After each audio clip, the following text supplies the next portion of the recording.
Good morning बच्चों। अभी हम पढ़ रहे थे दोहा रहीमदास जी का। अब इसके हम आगे से पढ़ेंगे जहाँ तक हो चुका था, 4 तक हो चुका था, 5वें से पढ़ना है। देखिए ध्यान से, आप लोग किताब खोल लीजिए।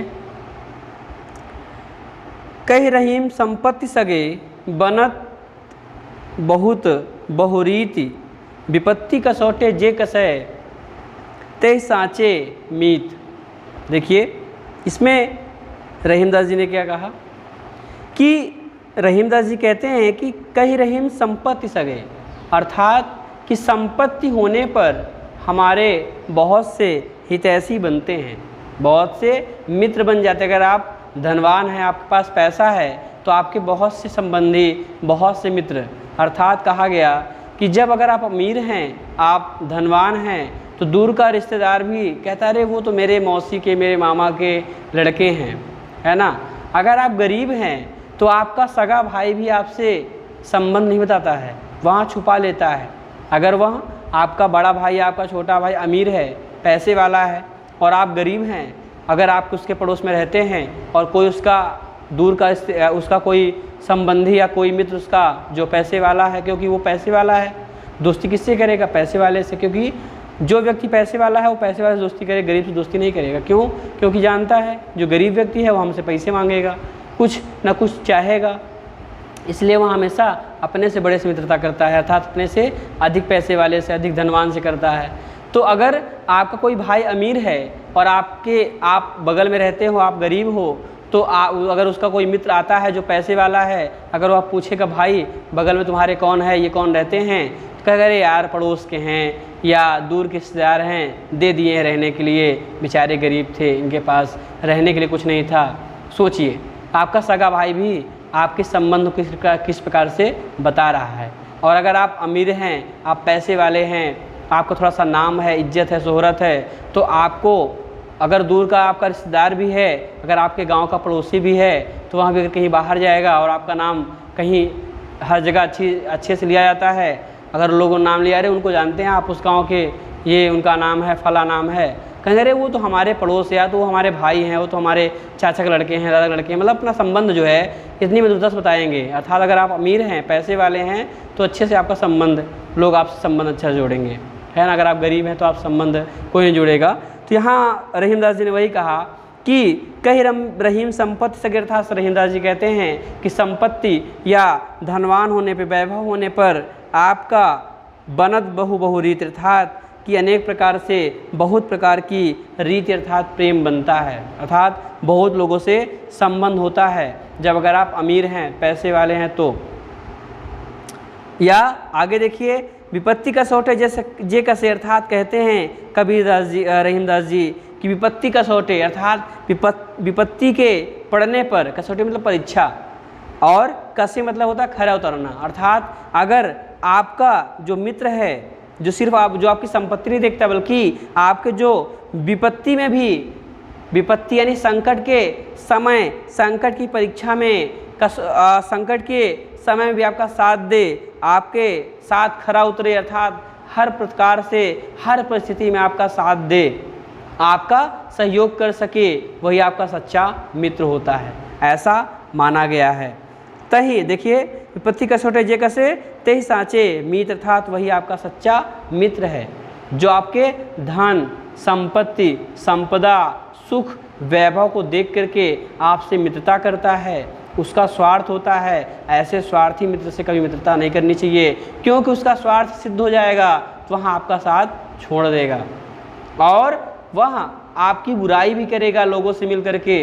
अगर आपका कोई मित्र है, आप उसका साथ दे देते हैं, आप उसको अपने से भी आगे बढ़ा देते हैं, तो वह आगे चल करके आपकी बुराई करना शुरू कर देता है, आपके लिए ही गड्ढा खोदना शुरू कर देता है। अरे फला व्यक्ति ऐसा है, फला व्यक्ति ऐसा है, उसको हम जानते हैं कैसा है ना। तो कभी भी विपत्ति, अर्थात आपका मित्र सच्चा वही होगा जो आपके सुख दुख में भी आपका साथ दे, आपकी बुराई को बताए, यानी स्वयं आपसे बताए, किसी दूसरे से ना कहने जाए। क्यों? क्योंकि अगर बुराई आपसे कही जाएगी तो आपके अंदर के वो बुराई बाहर हो जाएंगे, दूर हो जाएंगे। लेकिन अगर वो आपकी बुराई को दूसरों से कहता है तो वहाँ बुराई दूर करना नहीं, बल्कि क्या है, चुगली करना होता है। तो कहा गया कि स्वार्थी मित्र से कभी मित्रता नहीं करनी चाहिए, उनसे हमेशा दूर रहना चाहिए। अगला देखिए, जाल परे जल जात भई तज मीनन को मोह, रहीमन मछली नीर को तो न छाड़ा छो। यहाँ पर कहा उन्होंने कवि रहीमदास जी ने कि जाल परे जल जात भई, जाल पड़ने पर यहाँ कहा गया कि जिस प्रकार से शिकारी जब मछली मारने के लिए जाल डालता है पानी में, तालाब में, तो जाल पड़ने पर जल बह जाता है। किसमें से? जाल में से। जाल आप देखे हैं, मछली मारने के लिए जाल होता है और उसमें बीच में छेद होता है जिससे पानी बह जाता है और मछलियाँ फंस जाती हैं। तो कहा गया कि रहीमदास जी कहते हैं कि जाल पड़ने से जल में, जल क्या होता है? बह जाता है। जल जात बही तज मीनन को मोह, तज यानी त्याग करके, मीनन मतलब मछली से, मोह मतलब प्रेम को, अर्थात कि अपने उस प्रेम को त्याग करके जल जो होता है, जो मछली से जल का प्रेम होता है, उसे त्याग कर क्या करता है? वहाँ बह जाता है, अपने प्राणों को बचा लेता है। कुछ आपके भी ऐसे मित्र होंगे जो आपकी विपत्ति पड़ने पर, दुख पड़ने पर आपका साथ नहीं देते, बल्कि क्या होते? भाग जाते हैं। अगर आप कहीं मुसीबत में फंस गए तो क्या करते हैं? अरे जाओ, तुमने किया, तुम भोगो, तुम झेलो, हमसे कहा है ना? तो ऐसे मित्र से मित्रता नहीं करनी चाहिए। और रहीमदास जी ने कहा कि रहीमन मछली नीर को, रहीमदास जी कहते हैं फिर भी जल तो बह जाता है मछली से प्रेम को त्याग कर, लेकिन जो मछलियाँ होती हैं उनका जो प्रेम पानी से होता है वह इस प्रकार से होता है, निस्वार्थ भाव से होता है कि वह अपने प्राणों को त्याग देती हैं, लेकिन जल से प्रेम को नहीं छोड़ती हैं। रहीमन मछली नीर को, अर्थात रहीमदास जी कहते हैं मछलियाँ, नीर मतलब जल को, तो ना छाड़ा छोड़, तब भी छोड़ यानी प्रेम को नहीं त्यागती हैं, नहीं छोड़ती, बल्कि जल को छोड़ने के लिए अपने प्राणों को त्याग देती हैं। क्यों? क्योंकि जब शिकारी जाल डालता है सरोवर में या तालाब में और मछली मारने के लिए, तो जब जल होता है वो जाल से निकल कर बह जाता है, लेकिन जो मछलियाँ होती हैं फंस जाती हैं ना। तो कहा, कहने तात्पर्य ये है कि रहीमदास जी ने उस प्रेम के बारे में, उस प्रेम की प्रशंसा की है जो मछली की तरह होना चाहिए, जल की तरह नहीं। क्योंकि जो जल का प्रेम होता है मछली से वह बह जाता है, और जो मछलियाँ होती हैं वह जल से इतना प्रेम करती हैं उसके लिए तड़प करके मर जाती हैं, लेकिन जल से अपने प्रेम को त्यागती नहीं हैं। इसमें ये बताया गया है। अगला देखिएगा, दीन सबन को लखत है और दीन ही लखे न कोय, और जो रहीम दीन ही लखे दीन बंधु सम होए। देखिए इसमें बताया गया कि दीन सबन को लखत है। दीन यानी गरीब जो होता है, भिखारी जो होता है, जो गरीब व्यक्ति होता है वह सबको, सब की ओर आकांक्षा की भाव से देखता है।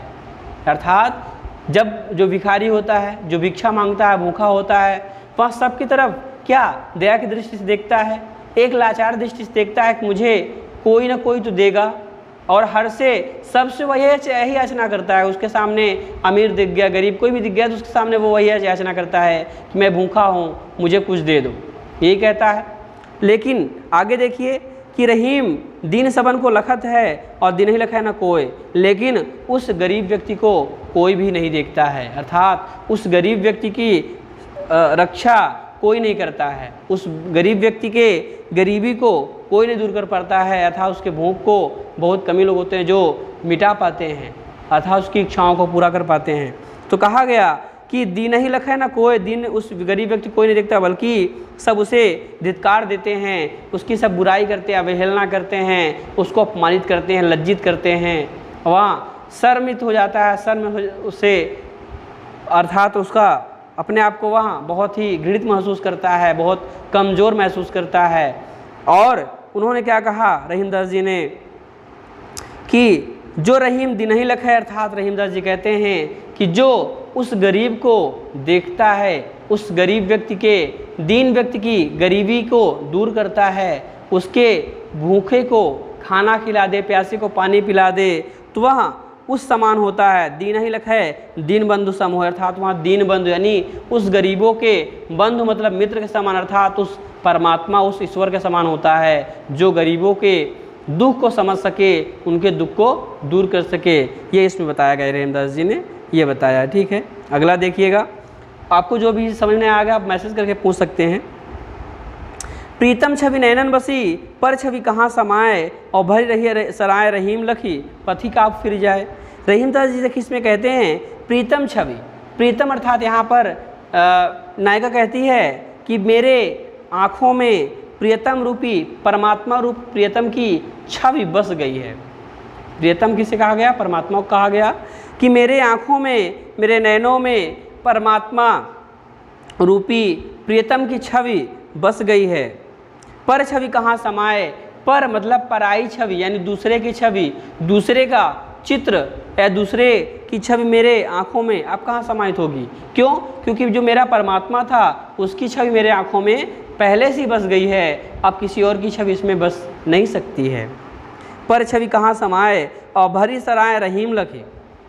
यहाँ सराय का अर्थ होता है कि यात्रियों के ठहरने का उचित स्थान। तो कहा गया उसी प्रकार से जिस प्रकार से अगर सराय भरी हो, अर्थात अगर सराय भरी हो और वहाँ पर कोई यात्री आए और देखे वहाँ पर स्थान नहीं है, जगह खाली नहीं है, पूरा भरा हुआ है, तो कहीं और चला जाएगा वो रहने के लिए।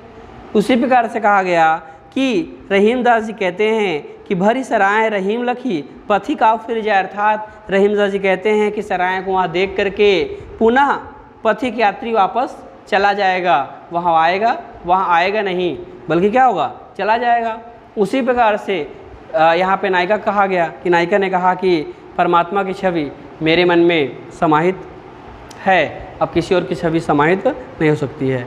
ठीक है, ओके क्लास, आप अच्छे से वीडियो देख लीजिएगा, आपको जो भी समझ में आएगा आप मैसेज करके पूछ सकते हैं। नेक्स्ट हम फिर अगले टर्न पढ़ेंगे। Okay, thank you.